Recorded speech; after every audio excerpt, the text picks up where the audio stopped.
and says you have to be baptized in water to be saved is a dangerous dog. Anybody who comes along in this day and says in order to be saved, you've got to go through some certain kind of ceremony, you've got to say some certain kinds of prayers, you've got to go through some kind of a ritual, is a dog, an unclean thing, a dangerous beast. Beware. Beloved, salvation is by grace and grace alone, and anything else that comes down the pike is nothing but a filthy, unclean beast. Secondly, he says, they are evil workers. They are evil workers. You see, the thing is, they pride themselves on being workers of righteousness. That's how he turns the table on them this time. Typically, those who are involved in those kinds of external religions of works see themselves as the workers of what is good, that they please God. They're earning His favor. They're earning salvation. They're the noble upholders of the ceremonies and the rituals of their religion. They deserve God's pleasure. They have lit their candles and bowed their knee and genuflected to the east, and they've gone through the water, and they've gone through the ritual, and they've run down the beads, and they've done the good deeds, and they've filled up all their agenda with those required things. And they've done all that good, and the fact of the matter is they are not good workers. They are what? They're evil workers. Well, you say, why so? Because it is the wickedness of all wickedness to think that you can earn anything with God. Why is that wicked? Because it is pride at its apex. And pride is a what? Sin. Unregenerate people, even religious people, can't do really what is good.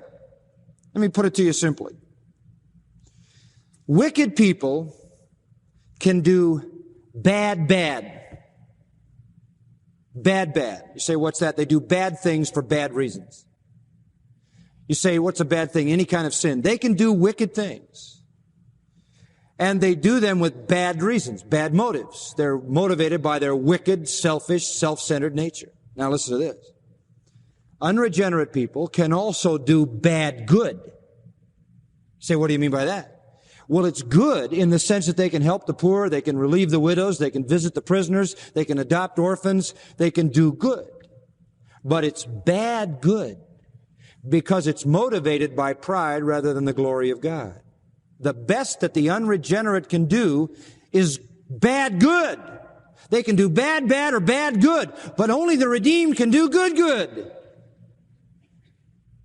A good deed motivated to the glory of God.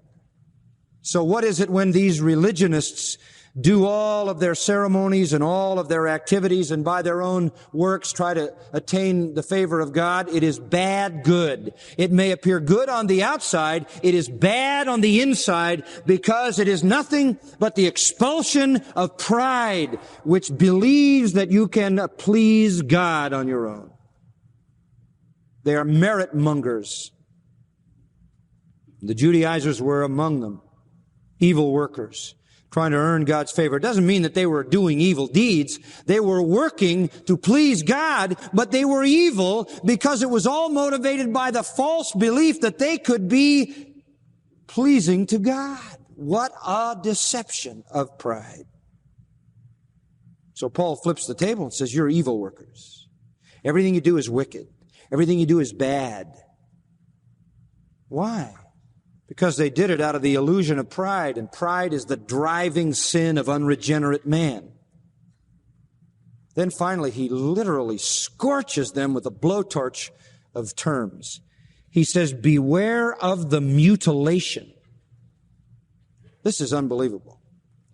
You talk about offensive. That is offensive. You see, they prided themselves on circumcision. The word for circumcision in the Greek is peritome. It means to cut around. Paul says, you're not the circumcision.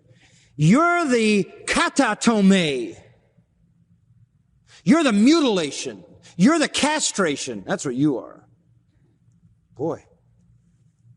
You think you're circumcised? You think you fit God's design in the symbolism of circumcision? Forget it. There's nothing spiritual about it. All it was physical mutilation. In Galatians 5:12, he says, you say you're circumcised, I would that you were castrated. Galatians 5:12. Very strong.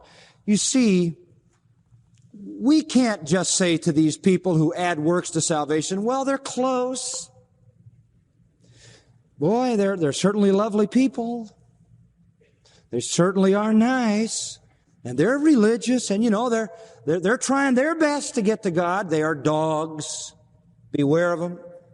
They're filthy. They're unclean. They're vicious. They are not workers of good. They are doing at best bad good, motivated by their own pride. And they go through their religious ceremonies, and they are useless. They have nothing to do with their heart and their life and their relation to God. They're simply external. It is merely a process of mutilation with no spiritual value, no inner cleansing, no spiritual change. Why? Because that's all of grace and nothing more, right? Nothing more. And as soon as you stick anything else in there, all is lost. In fact, these people called the mutilation, who thought they could come to God through circumcision, had to be told that their circumcision was of no more value than the gashings of the prophets of Baal on Mount Carmel. You remember them? Up there with Elijah, cutting themselves, gashing and mutilating themselves, trying to please their deity. Absolutely useless. So is circumcision. So is any external thing that does not reflect a transformed heart. He is not a Jew who is one outwardly. He is a Jew who is one what? Inwardly. Romans 2:28, for circumcision is of the heart. What's Paul's message here? He's saying, look, we're the true circumcision. How are we characterized? All internally. We worship in the Spirit of God. We glory in Christ Jesus. Who gets all the glory for our salvation? Christ. Our worship isn't external, it's what? It's in the Spirit. He gets all the glory, and how much confidence do we have in our flesh? None. That's the difference. You see, they worship on the outside. They glory in their human achievement, their religious activity, and they have a lot of confidence in the flesh. They think it can perform.